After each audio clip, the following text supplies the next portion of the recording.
हरे राम राम राम हरे हरे, हरे कृष्ण कृष्ण कृष्ण हरे हरे. 28.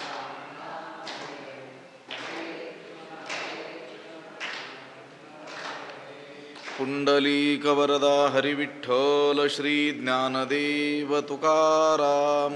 पंढरीनाथ भगवान की जय. माऊली ज्ञानेश्वर महाराज की जय.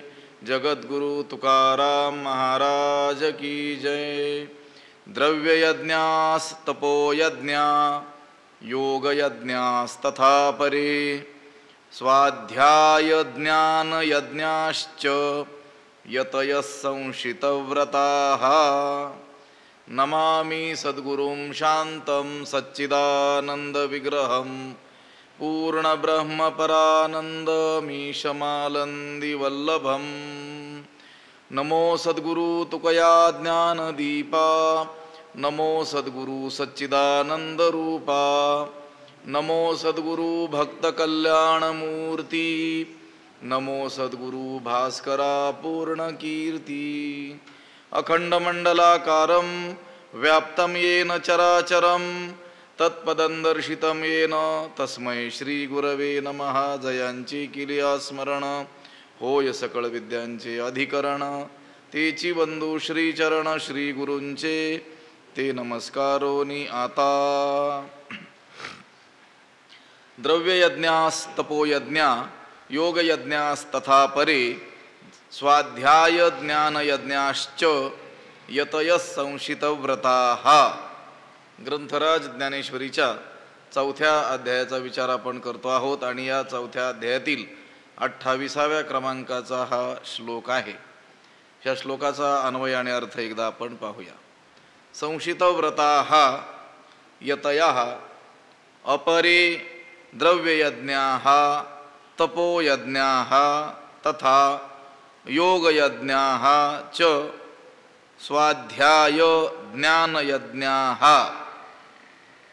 या श्लोकाचा अर्थ असा आहे, संशितव्रताः तीक्ष्ण व्रत आचरणारे जे यती आहेत, संन्यासी आहेत, म्हणजे प्रयत्नशील जे पुरुष आहेत, ते कोणी द्रव्ययज्ञ करतात, तपोयज्ञाः तपयज्ञ करतात, तसेच योगयज्ञाः योगयज्ञ करणारे च आणि स्वाध्याय ज्ञानयज्ञाः म्हणजे स्वाध्याय यज्ञ आणि ज्ञानयज्ञ करणारे असतात. या श्लोकामध्ये देखील यज्ञाचे काही प्रकार सांगितलेले आहेत. पूर्वी होऊन गेलेले जे 3 श्लोक, त्या 3 श्लोकामध्ये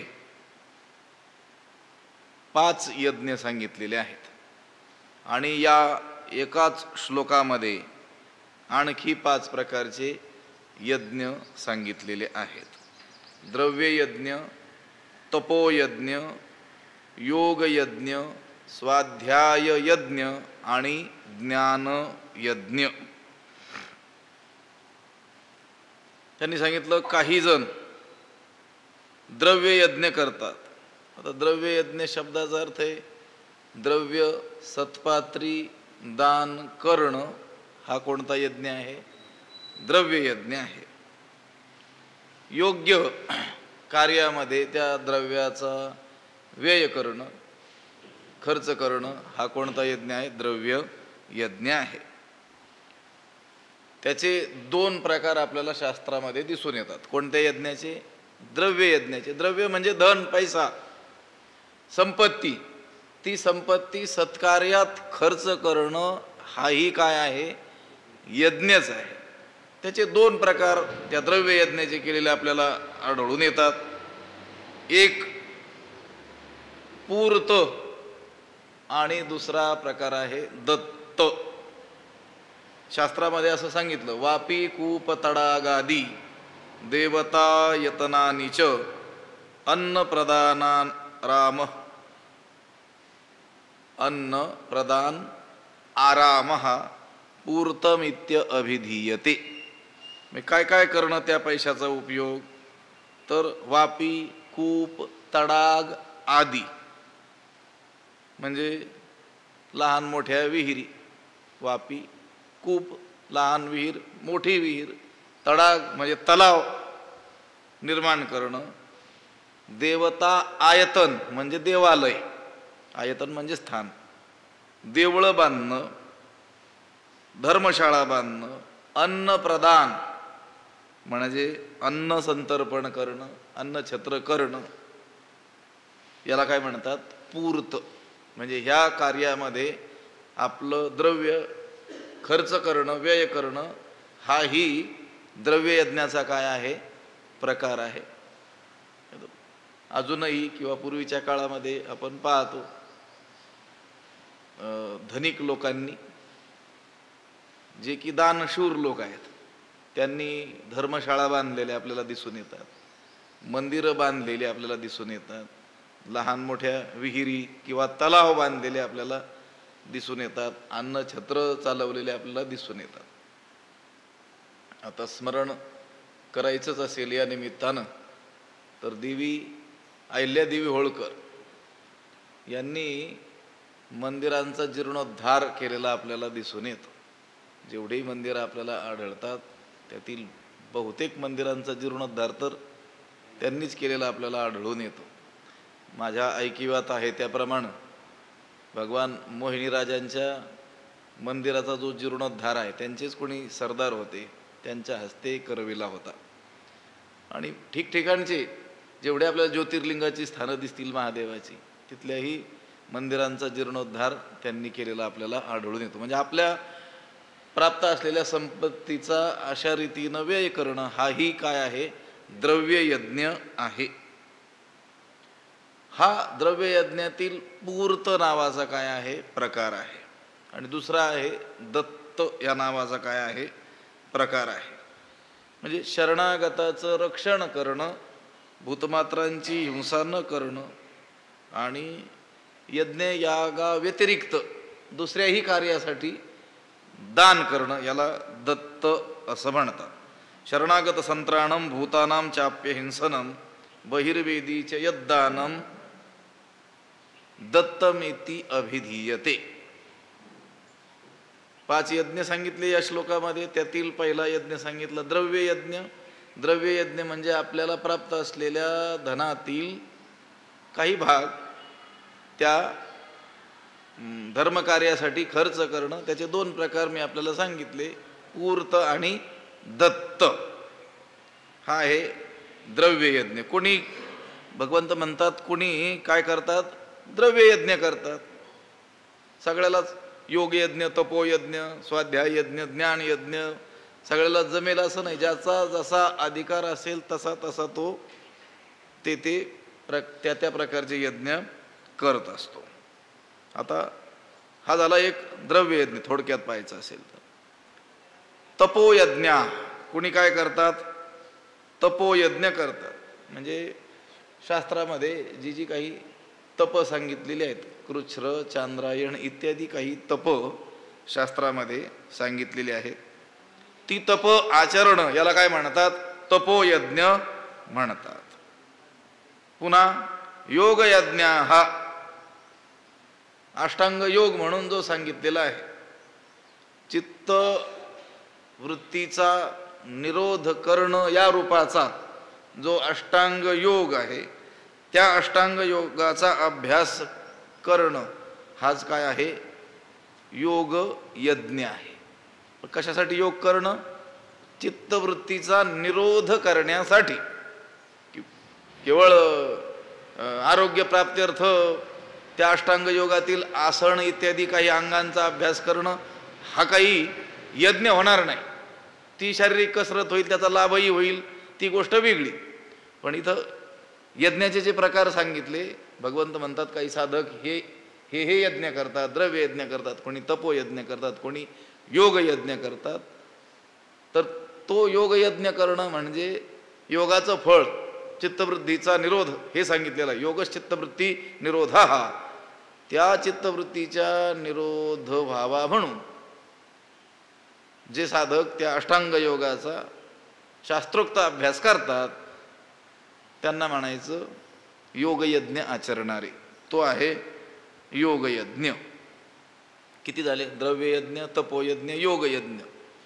नंतर सांगितलं स्वाध्याय ज्ञान यज्ञ. त्याच्यात दोन घ्यायचं, स्वाध्याय यज्ञ, ज्ञान यज्ञ. तर जे लोक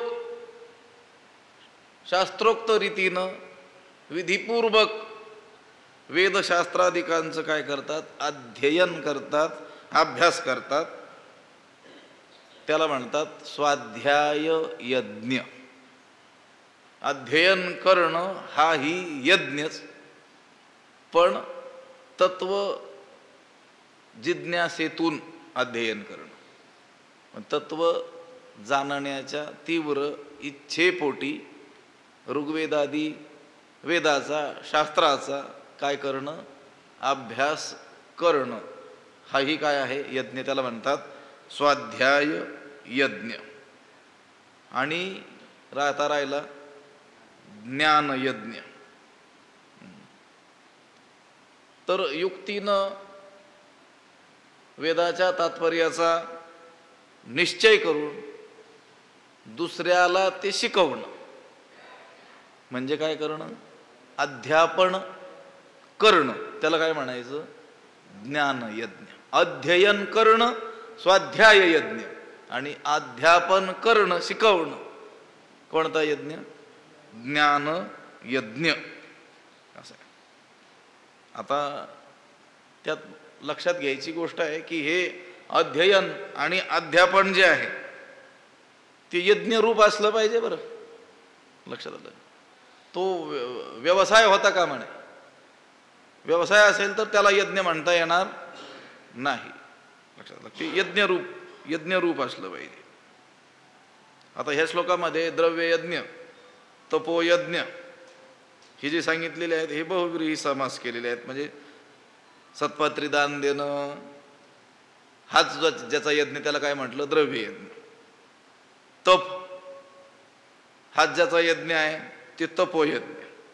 असा विग्रह या समासाचा आहे. आता इथं संशित व्रता हे जे पद आलेलं आहे याचा काही टीकाकारांनी गीतेच्या संस्कृत भाषेतल्या ज्या अनेक टीका आहेत त्याच्यातील मधुसूदन सरस्वतींची एक प्रसिद्ध टीका त्यांनी 6वा यज्ञ याच्यात मानलेला आहे. पण ज्ञानोबरायांचे जे भाष्य वाचलं तर त्यांनी 5च काय केलेले आहेत? यज्ञ मानलेले आहेत. द्रव्ययज्ञ, तपोयज्ञ, योगयज्ञ, स्वाध्याय यज्ञ आणि ज्ञान यज्ञ. द्रव्ययज्ञास्तपोयज्ञा योगयज्ञास्तथा परे स्वाध्याय ज्ञानयज्ञाश्च यतयः संशितव्रताः. संशितव्रताः यतयः म्हणजे काही प्रयत्नशील संन्यासी या तीक्ष्ण व्रताचं काय करतात? आचरण करतात. एक द्रव्ययज्ञ मणिपती, एक तपसामग्रिया निपजविती, एक योगयाग ही आहाती जे सांगितले. ज्ञानोबराय म्हणतात एक द्रव्ययज्ञ मणिपती, एक तपसामग्रिया निपजविती, एक योगयाग ही आहाती जे सांगितले. तसाच अन्वय आहे. एक म्हणजे काही जण काय करतात? द्रव्ययज्ञ मणिपती. काही जण याला काय म्हणतात? द्रव्ययज्ञ म्हणतात. द्रव्याचा धर्मकार्यामध्ये उपयोग करणं याला काय म्हणतात? द्रव्ययज्ञ म्हणतात.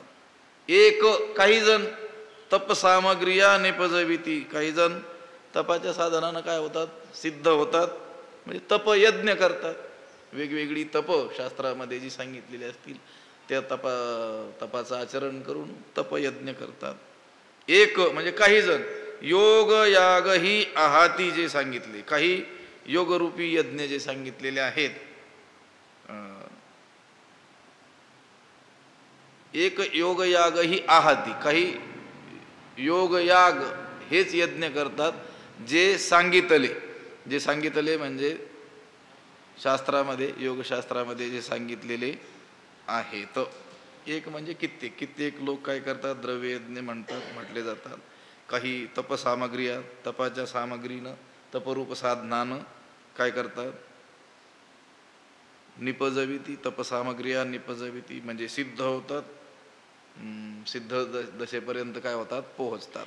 एक द्रव्ययज्ञ म्हणीपती, एक तपसामग्रिया निपजविती, एक योग याग ही आहाती जे सांगितले. एकी शब्दी शब्दू यजिजे, तो वाग्यज्ञ म्हणिजे, ज्ञाने ज्ञेय गमिजे, तो ज्ञानयज्ञ. एकी शब्दी शब्दू यजिजे, तो वाग्यज्ञ म्हणिजे, ज्ञाने ज्ञेय गमिजे, तो ज्ञानयज्ञ.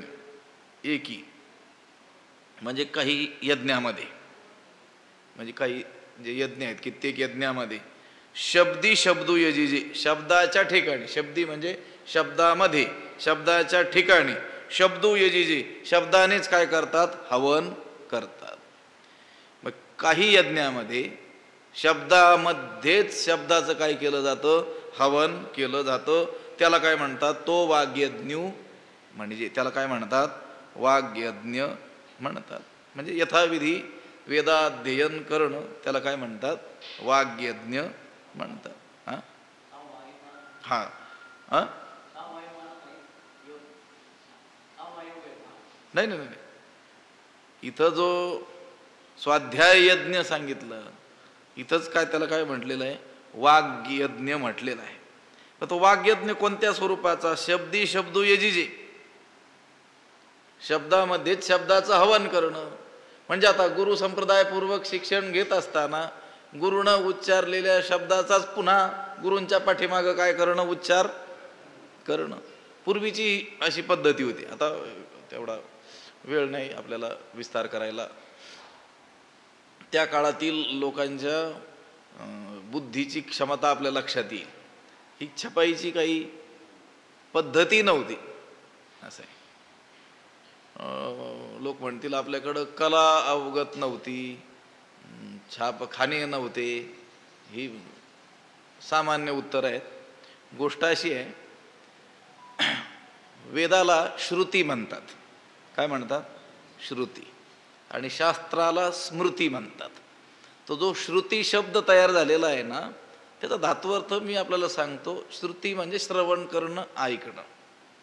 गुरूंनी सांगणं आणि शिष्यांनी ते सांगितलेलं ऐकून धारण करणं. लक्षात आलं?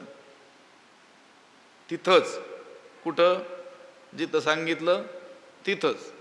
आणि त्याचंच मग मनन चिंतन, पुन्हा पुन्हा त्याचं काय करणं, आवर्तन करणं. असं नाही की त्यांनी सांगितलं मग लिहून घेतलं, मग त्याचं गोपून काय केलं, पाठ केलं. ही पद्धत पुढं आली. पुढं कधी आली, ज्या वेळेस बुद्धीचा ऱ्हास होत चालला त्यावेळेस. तुम्ही लक्षात घ्या किती बुद्धी असेल त्या लोकांकडं. गुरु परंपरापूर्वक पाठाचं काय करायचं, श्रवण करायचं. ते सांगतील त्या शब्दांचं श्रवण करायचं. जसं आपण नाही का गीतेची संहिता घेतो, उच्चारण कोणाकडून तरी शिकतो, 10-5 वेळेस ते पुढे म्हणतात. आणि अगदी तसंच आपण काय करतो, पाठीमागं म्हणतो. नंतर मग काय करतो, बाजूला जाऊन आपण आपला काय करतो, अभ्यास करतो. लक्षात घ्या, त्या काळात छपाईचं काहीच उपलब्ध नाही आहे, म्हणजे नाहीच आहे. गुरूंच्या पुढेही काय नाही आहे, ग्रंथ नाही आहे. आणि शिष्याजवळही लिहून घेण्याला काही साधन नाही आहे. गुरूंना सर्व शास्त्र काय आहे, अवगत आहे. आणि शिष्यानं देखील ते सांगितलेलं तसंच धारण करायचं आहे. ही त्या काळची पद्धती. त्या काळात बुद्धी कशी असेल माणसांची. आता हरिपाठ 4 वेळेस उलटा सुलटा होत जातो, मागं पुढं होतो. म्हणजे एवढं तर लक्षात येईल आपल्याला किती बुद्धी त्यांची असेल, बुद्धीची क्षमता किती असेल. असं पुढे पुढे काय झालं, ह्रास होत चाललेला आहे. नंतर लिहिण्याची जी पद्धत आहे तीही आपल्याकडेच विकसित झाली. असं नाही की लिहितच नव्हते म्हणून. त्या जी पत्र असायची, काय म्हणतात त्यांना, विशिष्ट झाडाच्या सालीपासून तयार केलेले असायचे. आणि त्याच्यावर काय केलं जायचं, लिहिलं जायचं. कारण तसे प्राचीन श्लोक उपलब्ध असल्यामुळं लिहिलेलं किती वेळेस वाचावं म्हणजे बुद्धीमध्ये धारणा होईल असे प्राचीन शिक्षा ग्रंथात श्लोक आढळतात आपल्याला. ऊर्ध्वम सहस्रादाम्नानम, त्यांनी सांगितलं 1000 ही अधिक वेळेस जी गोष्ट आपल्याला कंठस्थ करायची आहे तिच्याकडे बघत बघत पाठ करायचं. आला विषय म्हणून म्हटलं विस्तार केला तर खूपच होऊन जाईल. सांगितलंय 1000 अधिक वेळेस उच्च स्वरात, म्हणजे आपल्याला ऐकू येईल एवढ्या स्वरामध्ये जे लिहिलेलं आहे त्याच्याकडे बघत बघत वाचायचं. मग ते काय होतं म्हणतात, ते बुद्धीत धारण होतं. आणि आणखी एक ऐकलं याच्या संबंधातच की युगपरत्वे याची दुप्पट संख्या करायची सांगितलेली आहे. लक्षात ठेवा फक्त सांगितलेलं. आता कोणतं युग आहे? कलियुग. म्हणजे क्रमानं आलेलं कितवं युग? 4थं. त्यावेळेस सांगितलं किती वेळेस घोका? 1000 अधिक वेळेस. त्याला 4ने गुणायचं. आणि आपण म्हणतो 4 वेळेस वाचलं ना आमच्या पाठ झालं नाही म्हणतात. कसं काय पाठ होईल? असो, शब्दी शब्दो यजिजे, एकी शब्दी शब्दो यजिजे तो वाग्यज्ञ म्हणजे गुरुनं संप्रदायपूर्वक उच्चारलेल्या वेदाचा शिष्याने नंतर काय करणं? उच्चारण करणं. त्याला काय म्हणायचं? वाग्यज्ञ. एकी शब्दी शब्दो यजिजे तो वाग्यज्ञ म्हणजे शब्दी शब्दामध्ये शब्दो यजिजे शब्दाचं हवन करायचं, शब्दात शब्दाचा होम करायचा. म्हणजे यज्ञ करण्याचं साधन म्हणजे हविर्द्रव्य काय? शब्दच. आणि ज्याच्यात हवन करायचा तो अग्नी किंवा यज्ञकुंड तोही कोण? शब्दच. त्याला वाग्यज्ञ म्हणायचं. वाणीने करण्याचा यज्ञ त्याला काय म्हणायचं? वाग्यज्ञ. हे पहा, वेदाचं उच्चारण, शास्त्राचं उच्चारण किंवा भगवंताचं नाव यांचं आवर्तन करणं याला देखील काय म्हणतात? वाग्यज्ञ म्हणतात. ना तरी आवर्तने निगमुका नाम.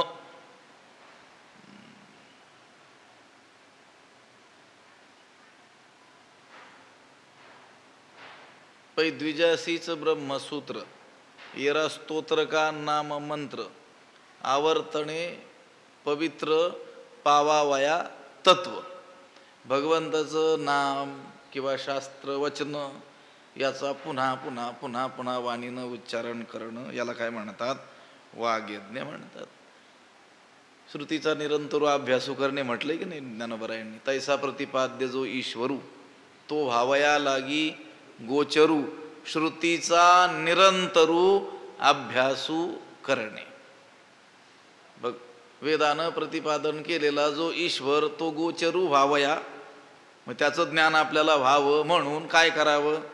निरंतर म्हणजे सतत श्रुतीचा म्हणजे वेदाचा अभ्यासू करणे. अभ्यास करणं, अभ्यास करणं म्हणजे त्याचं चिंतन करणं, मनन करणं. महत्वाची गोष्ट सगळ्यात अगोदरची उच्चारण करत राहणं. सोप्पं सांगू का? ज्ञानेश्वरीची पारायण करत राहणं. लक्षात आलं? आवर्तने ना तरी आवर्तने निगमुका नाम. पार्थागा स्वाध्याव बोलीजे तो हा म्हणे देव. हे पार्थ यालाच काय म्हटलेलं आहे? स्वाध्याय म्हटलेलं आहे. स्वाध्याय यज्ञ म्हटलेला आहे. एकी शब्दी शब्द यजिजे तो वाग्यज्ञ म्हणजे त्याला काय म्हणायचं? वाग्यज्ञ म्हणायचं. शास्त्राचं, वेदाचं, संत वचनांचं काय करणं? पुन्हा पुन्हा पुन्हा पुन्हा काय करणं? त्याचं उच्चारण करत राहणं. ठीक आहे, त्याचा अर्थ लगेचच कळेल असंही काही नाही आहे. पण मग आता अर्थ कळतच नाही आहे म्हणून वाचायचंच नाही आहे हेही योग्य नाही. वाचत वाचत गेल्यानंतर कधीतरी काय होईल? अर्थ कळेल. आता अनेक लोक भेटतात, आता ह्या माध्यमातून बऱ्याच लोकांपर्यंत जात आहे. आता आपल्याला त्याच्यातलं काही कल्पना नसते. आपल्याला वाटलं हे 5-50 लोक आपण असतो, ते आपण चिंतन करतो. पण त्यांनी सांगितलं जवळ 58,000 60,000 लोक हे ऐकतात. मग ते ऐकणारे लोक भेटले की सांगतात आम्ही वाचन अखंड केलं, मग आतापर्यंत करतच आहोत, पुन्हा पुन्हा त्याचं आवर्तन. पण आता ते अर्थ ऐकल्यानंतर काय होतोय? आनंद होतोय. पण आत्ता अर्थ ऐकल्यानंतर आनंद होतोय म्हणून याचा अर्थ याच्या अगोदर अर्थ न कळता वाचलं ते वाया गेलं का? नाही गेलं. हा आत्ता जो आनंद होतो तो त्यामुळंच होतोय. लक्षात आलं का? ते वाचून वाचून त्या शब्दांचा काय झालेला आहे, परिचय झालेला आहे.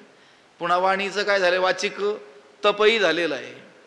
त्या अक्षरांची काय झालेली आहे, सेवा, ग्रंथांची सेवा घडलेली आहे. मग आता तो अर्थ कळाल्यानंतर काय होतो, अधिक आनंद होतो. हा अर्थ कळणं हे सुद्धा त्या अगोदर केलेल्या वाचनाचं काय आहे, फळच म्हणायचं ना. हा वाग्यज्ञ एकी शब्दी शब्दो यजिजे, शब्दामध्ये शब्दाचं हवन केलं जातं, त्याला काय म्हणतात, वाग्यज्ञ म्हणतात. आणि ज्ञानयज्ञ कशाला म्हणायचं, वाग्यज्ञ म्हणजे स्वाध्याय यज्ञ बरं.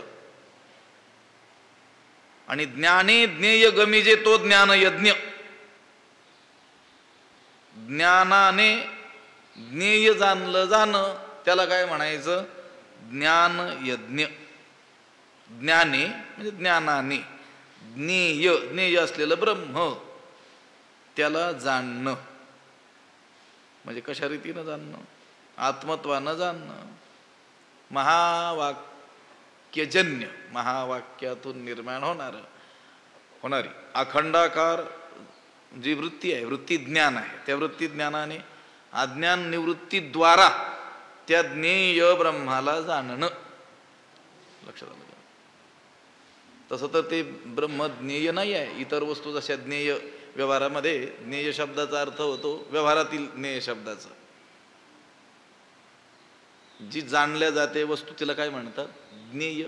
जाणणारा ज्ञाता, ज्याच्याद्वारे जाणल्या जाते ते ज्ञान. ज्ञाता, ज्ञेय, ज्ञान. ज्ञाता म्हणजे जाणणारा, ज्या वस्तूला जाणतो ती ज्ञेय, आणि जिच्याद्वारे जाणतो ते ज्ञान. म्हणून ज्या ज्या वस्तू जाणल्या जातात, ज्यांचं ज्यांचं ज्ञान होतं त्याला काय म्हणतात, ज्ञेय. पण तशा रीतीची ही ब्रह्मवस्तू ही ज्ञेय ठरत नाही. जाणल्या जाईल तर ती जड होईल. लक्षात आलं का? मग ही जड वस्तू ही जाणल्या जाते, तेही जाणल्या जातं. मग ती काय ठरेल, जड ठरेल या वस्तूंसारखी. मग तरी देखील ज्ञेय का म्हटलं, लक्षात येत आहे का? ज्या वस्तूला जाणतो त्या वस्तूला म्हणतात ज्ञेय. या सर्व ज्या वस्तू आहेत, ज्या ज्या वस्तू आपण जाणतो, ज्यांचं ज्यांचं ज्ञान आपल्याला होतं पंचज्ञानेंद्रियाच्या द्वारे, त्यांना आपण ज्ञेय म्हणतो. मग ब्रह्मालाही ज्ञेय म्हटलेलं आहे. त्या दृष्टीनं म्हटलंय का, नाही. जाणली जाते वस्तू म्हणून तिला ज्ञेय म्हणतात. हा नियम सर्व बाकीच्या वस्तूंना. पण त्या परब्रह्माला जे ज्ञेय म्हटलेलं आहे, ती जाणल्या जाते म्हणून या वस्तूसारखी ती ज्ञेय आहे असं नाही आहे. ज्ञानवरायांनी त्याचं उत्तर दिलं. तरी ज्ञेय ऐसे म्हणणे वस्तू ते येण्याची कारणे, जे ज्ञाने वाचून कवणे उपाये नये. ज्ञानाशिवाय दुसऱ्या कोणत्याही उपायाने ती वस्तू जाणल्या जात नाही. ब्रह्मवस्तू या कारणास्तव तिला ज्ञेय म्हटलेलं आहे. लक्षात आलं तर पहा, या बाकीच्या वस्तूंना ज्ञेय म्हणणं आणि परब्रह्म वस्तूला ज्ञेय म्हणणं याच्यात मूलतः हा भेद आहे. लक्षात आलं का? ही जाणल्या जाते म्हणून ज्ञेय आहे, आणि ती ज्ञाना वाचून दुसऱ्या कशानेही जाणल्या जात नाही म्हणून त्याला काय म्हटलेलं आहे, ज्ञेय म्हटले. ते ज्ञेय गायसे अनादि जया नसे. ते ज्ञेय गायसे आदि जया नसे. परब्रह्मा पैसे नाम जया. त्याला आधीच नाही आहे. अनादि असलेलं तत्व ज्याला परब्रह्म असं म्हणतात, ती ज्ञेय वस्तू आहे.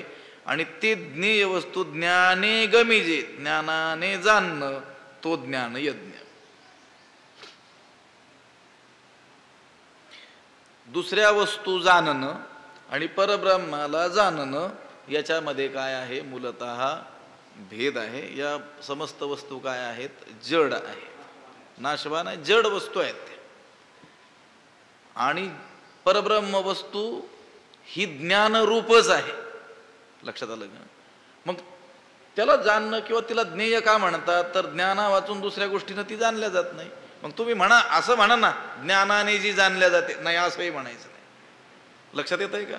ज्ञाना वाचून जाणल्या जात नाही म्हणून ज्ञेय. तर मग तुम्ही कोणी म्हणेल ज्ञाना वाचून जाणल्या जात नाही, तर असं म्हणा, ज्ञानाने जी जाणल्या जाते. ज्ञानानेही जाणल्या जात नाही, कारण तीच ज्ञान स्वरूप आहे. तर मग ती प्रक्रिया काय ज्ञानाची? फक्त तिच्यावर आलेला अज्ञान आवरणाचा पडदा या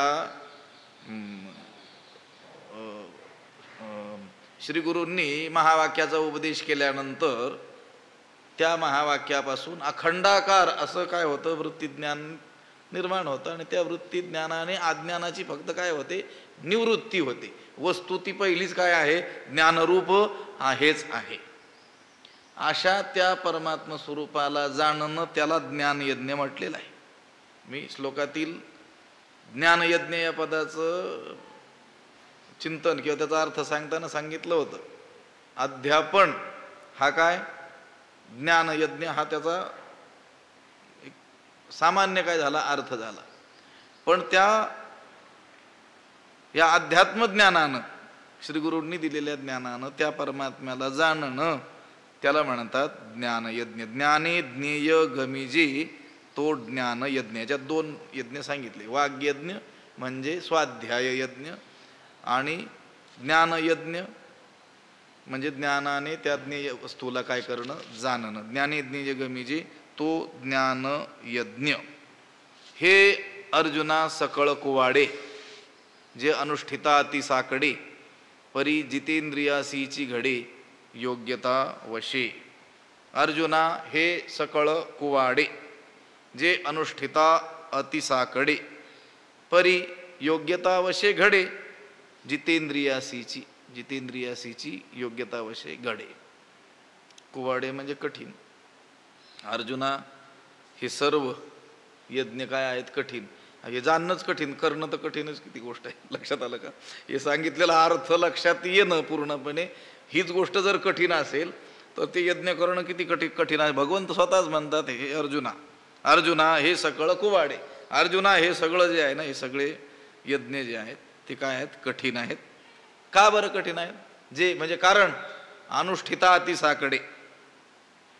कारण यांचं आचरण फार काय आहे, दुर्घट आहे. यांचं अनुष्ठान करणं काय आहे, फार अडचणीचं आहे. मग घडणारच नाही का कोणाला? खूपच अडचणीचं आहे, खूपच कठीण आहे.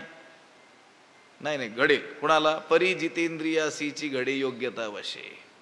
परंतु ज्यांनी इंद्रिये जिंकलेली आहेत, ज्यांनी योग्यता प्राप्त केलेली आहे, अधिकार संपन्न जे झालेले आहेत, परंतु जितेंद्रियासीची, परंतु ज्यांनी इंद्रिये जिंकलेली आहेत त्यांनाच, आणि योग्यतावशे अधिकारानुसार घडे हे यज्ञ घडू शकतात. याचं अनुष्ठान त्यांना घडू शकतं. पण कोणाला? जे काय झालेले आहेत, जितेंद्रिय झालेले आहेत. अर्जुना हे सकळ कुवाडे. अर्जुना हे सर्व म्हणजे आत्तापर्यंत सांगितलेले सर्व यज्ञ हे काय आहेत, कुवाडे, कठीण आहेत, बिकट दुर्घट आहेत. अतिसाकडे कसे आहेत, अतिशय अवघड आहेत. थोडे बहुत अवघड नाही, अतिशय अवघड. कुवाडे शब्द सुद्धा वापरला म्हणजे कठीण, आणि साकडे म्हणजे अडचणीचे, आणि पुन्हा अतिसाकडे. कठीण शब्द वापरल्यानंतर पुन्हा काय म्हटले, फार अडचणीचे. यांचं अनुष्ठान करणं हे काय आहे, अतिशय कठीण आहेत. पण हे घडू शकतात कुणाला? जितेंद्रियासीची. इंद्रिय ज्यांनी जिंकलेली आहेत, इंद्रिय स्वाधीन ज्यांनी ठेवलेली आहेत, इंद्रियांचा निरोध ज्यांनी केलेला आहे, म्हणजेच निषिद्ध विषयांपासून इंद्रिय परावृत्त ज्यांनी केलेली आहेत. पण हे काम फार काय आहे, कठीण आहे. तुकोबा राहतं, एकाची ही मज न घडे दमन. देवाला म्हणतात, या इंद्रियांपैकी एका इंद्रियांचं देखील मला काय होत नाही, दमन घडत नाही. देवा अवघी नेमोनी कैसी राखो. सगळ्यांचं नियमन मी कसं काय करू? म्हणजे भक्ताच्या भूमिकेतून भगवंताला काय करतात, विनवणी करतात, प्रार्थना करतात. आवा जया आपण बघितला की नाही विषय,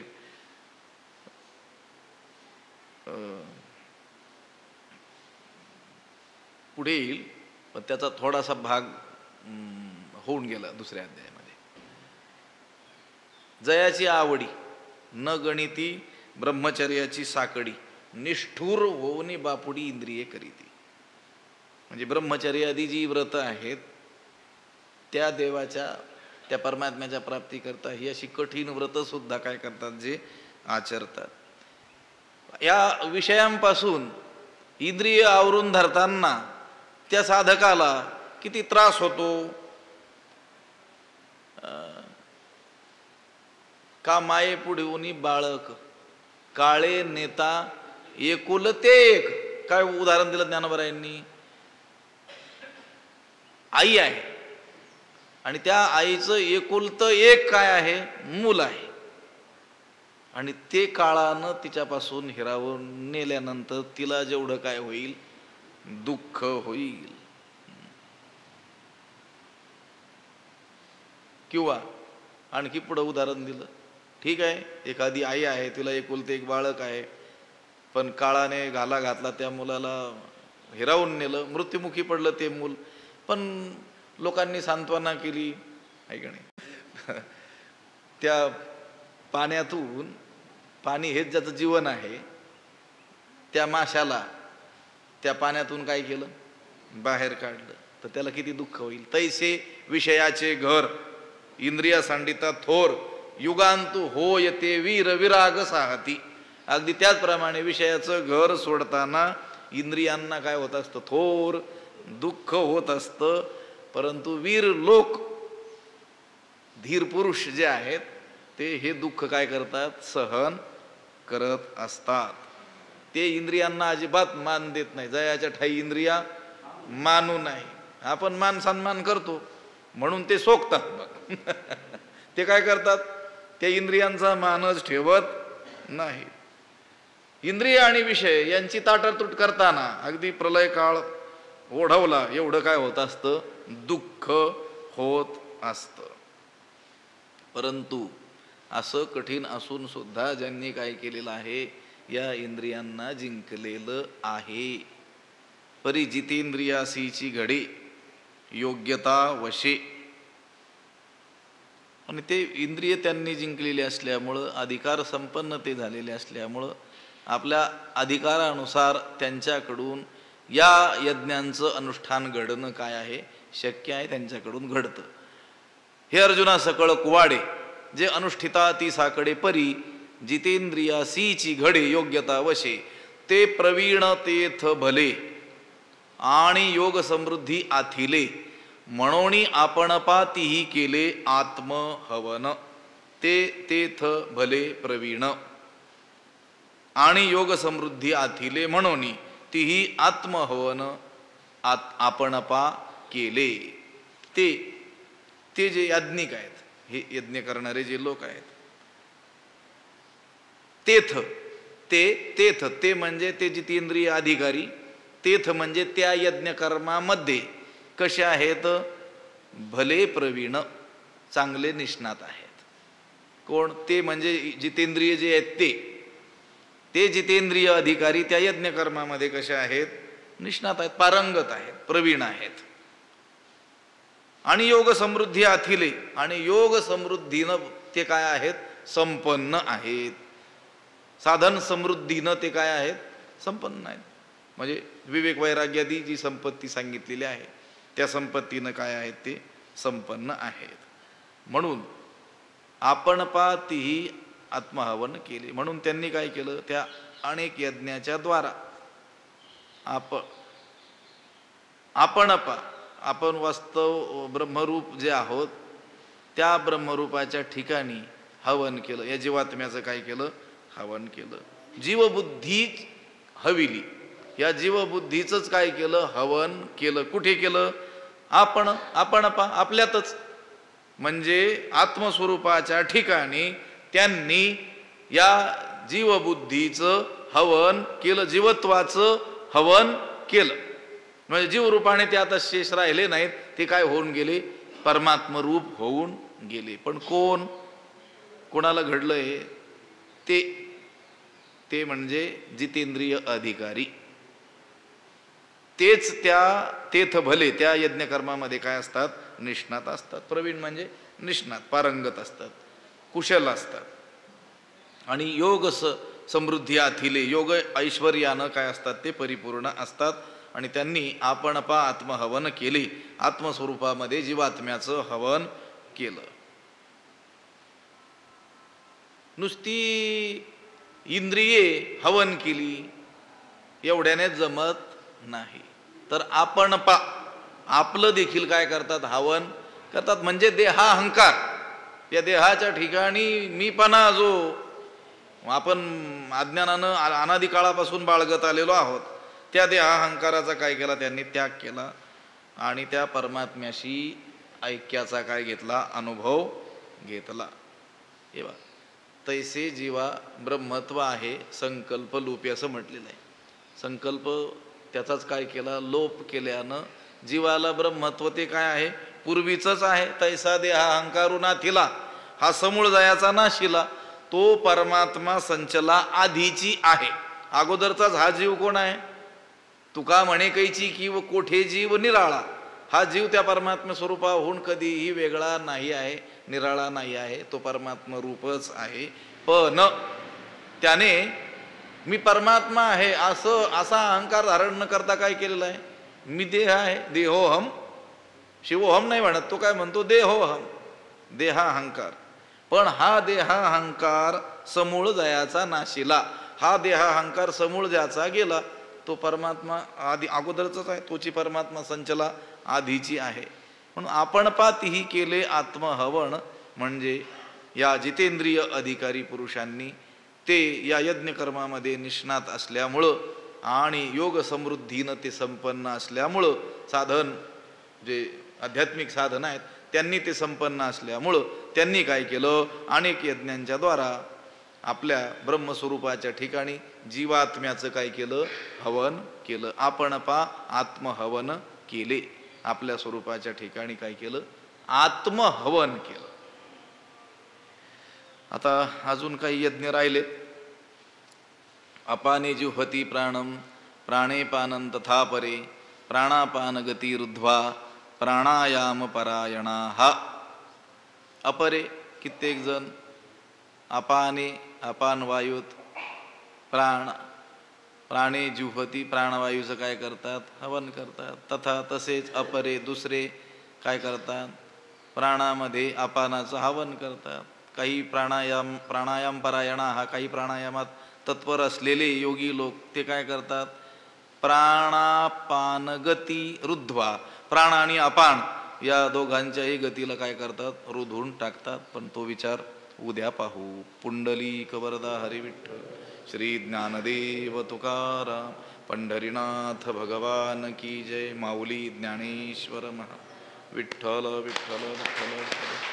पुंडलिक वरदा हरी विठ्ठल श्री ज्ञानदेव तुकाराम पंढरीनाथ भगवान की जय. माऊली ज्ञानेश्वर महाराज. आता विश्वात्मके देवी येणे वाग्यज्ञे तोषावे, तोषो निमज द्यावे पसाय दान हे. जे खळांची व्यंकटी सांडो तया सत्कर्मी रती वाढो. भूता परस्परे पडो मैत्र जीवांचे, दुरितांचे तिमिर जावो. विश्व स्वधर्म सूर्ये पाहो, जो जेवांचील तो तेला हो. प्राणीजात वर्षत सकळ मंगळी, ईश्वर निष्ठांची मांदियाळी. अनवरत भूमंडळी भेटो तया भूता, चला कल्पतरूंचे आरव. चेतना चिंतामणीचे गाव, बोलते जे अर्णव पियुषांचे. चंद्रमे जे अलांछन, मार्तंड जे तापहीन. ते सर्वाही सदा सज्जन, सोयरे होतू किंबहुना सर्व सुखी. पूर्ण होवणी तिही लोकी, भजिजो आदि पुरुखी अखंडित. आणि ग्रंथोपजीविये विशेषी लोकी इये. दृष्टादृष्ट विजय होवावेजी. एथ म्हणे श्री विश्वेश्वरावो, हा होईल दान पसावो.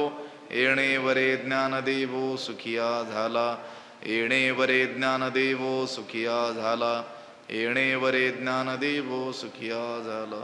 पुंडलिक वरदा हरी विठ्ठल श्री ज्ञानदेव तू पंढरीनाथ भगवान की. माऊली ज्ञानेश्वर महाराज की जय.